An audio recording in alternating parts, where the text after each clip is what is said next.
Мырзабек Боетов атындағы орта мектебіндегі айрым іс-шаралар туралы хабарлап коюуну туура таптык. Дүйнөлүк маанидеги коомдук жана мамлекеттик ишмер, тарыхый улуу инсан Исхак Разаковдун 110 жылдыгына карата Мырзабек Боетов атындагы орто мектебинин мугалимдери, класс жетекчилери ар түрдүү формадагы тарбиялык видео сабактарды, көркөм окуу, онлайн конференция жана башка иш-чараларды кызыктуу, таасирдүү жагынан жогорку деңгээлде өтүштү.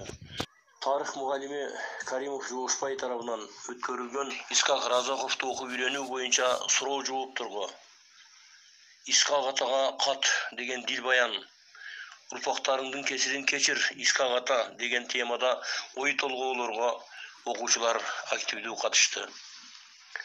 10-Б классынын окуучусу Исабай кызы Буйниса мындай дейт: биз качанга чейин адамдарды өлгөндөн кийин гана мактайбыз, кыргыздар. Тирүүлүктө кадырына жеткен жокпуз. Исхак ата кайра тирилип келчүдөй кайра эле мактай беребиз.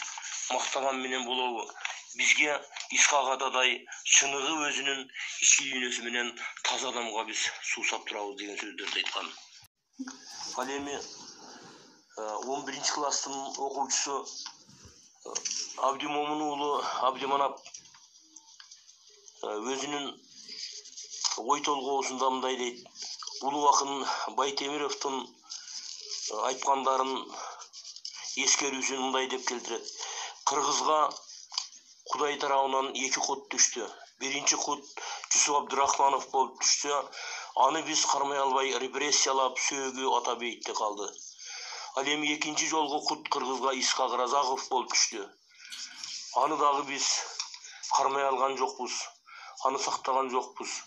Аны жок жерден жала жаап, анын денеси бөтөн жерде калды. Мына ушундай улуу адамды биз барктабай, анын кадырына жетпей, бүгүнкү күндө ошондой адамдарды эми гана эстеп атабыз. Ушундай өзүңдүн урпактарыңдын кесирин кечир Исхак ата деп айтат. Ал эми 8-класстын окуучусу